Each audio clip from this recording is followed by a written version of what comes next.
Well, hello and welcome to this week's newsletter. And wow, what a 2 weeks of golf we have had. Not only did we have the Ryder Cup, obviously last weekend, but the weekend before that, we had Europe retaining the Solheim Cup as well. So a team cup double for Team Europe. Yeah, it was fantastic, wasn't it? Both weekends were awesome. We'll start with the Solheim Cup, the ladies. And yes, it was very, very close at the end there. It finished 14-all, which means as Europe won the Solheim Cup last time, they managed to retain the trophy. But they had a shocking start first thing on Friday morning. They lost the morning four balls 4-0. So they were 4-0 down to start off with.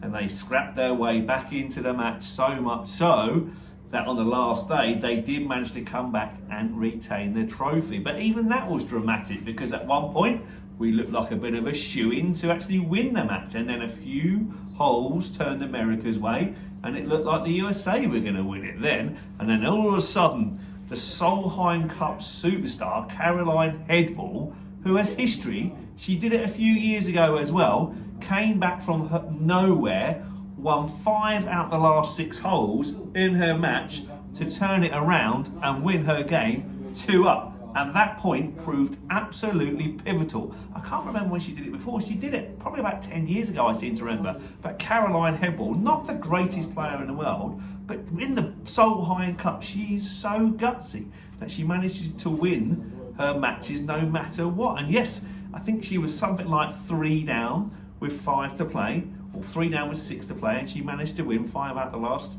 6 holes to win 2-up.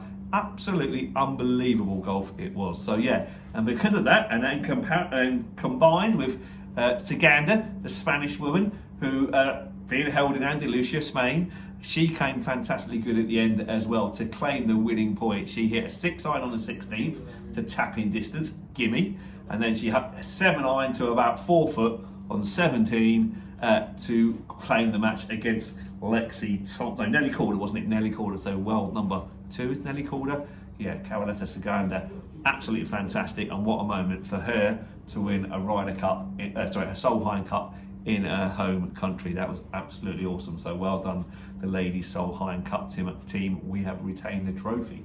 And then last weekend, you must have all seen it, the Ryder Cup, and it was the opposite, wasn't it? Really, Europe got off to a fantastic start in the morning foursomes last Friday.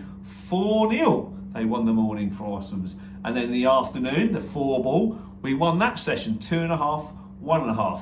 3 of the games were half, weren't they? 3 of the games went to the last hole, and in 3 of those matches, Europeans hold a putt on the last to claim the hole. So it was unbelievable, dramatic as well. So it meant on the first day, the USA had gone the whole day without winning a game. Incredible. Awesome, it was unbelievable. Then Saturday morning in the foursomes again, we didn't quite have a clean sweep this time, but we did win the foursomes 3-1, so 3 matches to 1. So that put us way ahead.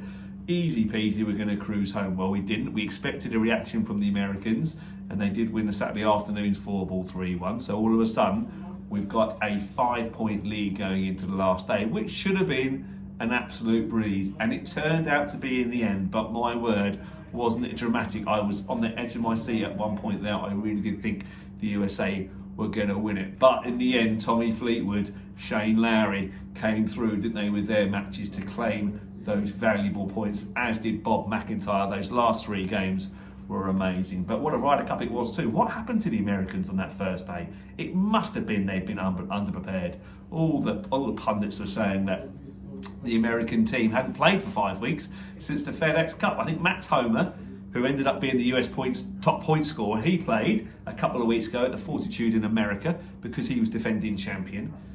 Justin Thomas, who played all right to be fair, he played because he was trying to regain a bit of form, and Brooks Koepka played in the Live Tour event last week. So 9 out of the 12 players hadn't played in any competitive matches for 5 weeks. Well, there's no chance in a million years with any of those players turn up for a major championships without playing any competitive golf for 5 weeks. Ridiculous. So that is probably why ultimately that cost them in the end, because that first morning they were terrible. Everything went Europe's way. We chipped in, we hole putts, everything went our way, but the Americans just didn't play very well, and that continued for much of Friday afternoon and Saturday's morning, and as finally Saturday afternoon they managed to win the 4 balls, and in the singles they were all very good, to be fair, and we finished the 12 singles 6-all. But yeah, that first morning America was very, very strange. And if you'd have said to me 2 years ago that Europe would win the Ryder Cup in Italy by 5 points, I would never ever believed you, because the Americans were so strong in Whistling Straits, weren't they? But it just goes to show European team resurgence. Americans not quite preparing correctly. The golf course no doubt suited the Europeans. It took wedge out of play, didn't it? That was the plan from Luke Donald. They set up the golf course to take the wedge out of play for Americans, so they made it very tight, so they couldn't just bomb drive it everywhere. If you hit it in the rough, you were chopping out sideways, weren't you? Which does play into the European hands. But it was fantastic, wasn't it? Thoroughly enjoyable. And bring on Bethpage Black, New York, in 2 years' time.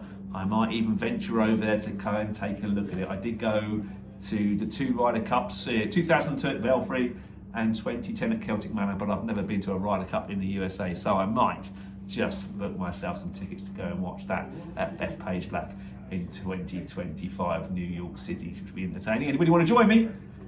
Come speak to me, we'll see what we can arrange. Right, in our sweepstake, let's see who won our sweepstake. So, Keith Wright had Rory McIlroy. Rory McIlroy got 4 points out of 5. He was absolutely tremendous, Rory, wasn't he? Brilliant. Not only was his long game fantastic, but his short game was so impressive. His chipping, his pitching, his bunkers were unbelievably awesome. So yeah, his short game, I think Rory was absolutely, showed his class, really. So he was top European point scorer. So Keith Wright got £120 onto his account. Max Homer, we said, was the top USA point scorer, probably because he was the one who had played the most competitive golf in the last 5 weeks. He got 3.5 points, so Steve Hurd won £120 onto his Pro Shop account. Luke Donald was obviously the captain that won, and what a captain, he was fantastic, wasn't he? And no, not only was his decision making very good, obviously sending out the correct pairings, setting up the golf course, etc., and I'm sure he's very motivational in the team room, but didn't he speak so well all week, so eloquently? It was unbelievable. He could be a prime minister, couldn't he? He spoke so well. Mind you, not sure that's a ringing endearment, isn't it? But there we go. Yeah. But yeah, Luke Donald, that opening ceremony, spoke so well, didn't he? He was fantastic. Super impressed by Luke Donald. Does he keep the job in 2 years' time? Be interesting to see. I think the players probably would like that, but we'll wait and see. So anyway, Penny Platten drew Luke Donald, so well done, Penny. You've won £120 onto your Pro Shop account, and the final score was European 16.5, USA 11.5, and Stuart Lowe drew the correct score. Well, he must be a bit disappointed. He's not won anything this year on any of my sweepstakes, having cleared up for the last God knows how many years. So finally he's won something. He'll be very pleased with that. He's won £130 onto his Pro Shop account. Well done, Stu Lowe.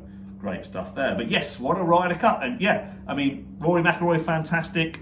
Victor Hovland has to be the best player in the world at the moment. He was unbelievably good, wasn't he? He got 3.5 points out of 5. John Rahm was undefeated all week. He won 3 points out of 4. Again, you could tell that they were Wells number 2, 3 and 4 because they were in a different league above, weren't they? Them 3 we can really thank for winning the Ryder Cup. I think they won 10.5 points out of 16.5 that we actually got. So yeah, those big 3 are awesome. Combined with the rest of them, you know, Ludwig Aberg, the young lad, he was superb. Fleet was superb. I think they were all superb, weren't they? Even Nikolai Holberg managed to get half a point, so everybody contributed to the team total in the end.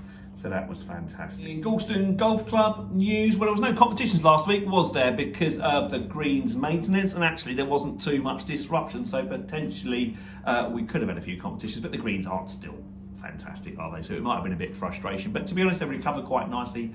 The bit of rain over the last couple of nights or so has certainly helped those, so they're not putting too badly, and I quite like the sanded greens because it knocks all my bad putts back online. Yes, that's right. In Pro Captain news, we haven't played any for a couple of weeks, but we have got an availability to play on the Thursday, the 12th of October, because a pair that we were going to play has pulled out. So if anybody would like to play us next Thursday, we generally play around 11 o'clock, but we can work around that towards you. Although I've got lessons from 4:30 onwards, so it probably would need to be in the morning at some point. So anybody want to play in the final match against me and Stu, give us a shout. Talking about the Pro Captain Finals Day, that's coming up on the Saturday the 21st of October. It's a 8:30 shotgun start on the Saturday morning. The tee sheet will open on Friday evening at 8:30. I've already put those that played in matches against us down on the start sheet, so when you open it up on Friday evening, yes, you will see a load of names down there, but I had to put those in because they are the ones that have played the matches. The rest of it is open to everybody. It costs £5 to entry, and you'll get all that money back in Pro Shop vouchers, plus the fact there'll be a Beat the Pro Captain sweep on the day as well. It's a good fun day with a fantastic prize table. So if you want to play in 2 weeks' time, Saturday morning, 8:30 shotgun start. The start sheet opens 8:30 Friday evening. Get your names down ASAP. It's a 4-ball bettable pairs event. Okay, 4-ball bettable Stableford. So you just choose the best Stableford score on each hole at the 2 of you. Okay, so yeah, that opens up Friday evening. My Pro Captain Finals Day on Saturday the 21st of October. In shop news, we've still got our fantastic Under Armour sale. So if you are thinking about going abroad this winter, we've still got some fantastic shirts and shorts, all at 20% off. So come and take a look at those. A clear out for the end of season sale, if you like. So we got some pullovers like this, shirts, shorts, all at 20% off. So if you're interested in some golf gear for next year, although the forecast for the weekend looks quite nice, and we might be wearing shirt sleeves again, come and take a look at Under Armour clothing, 20% off, so some absolute bargains. Also, tailor-made TP5 golf balls.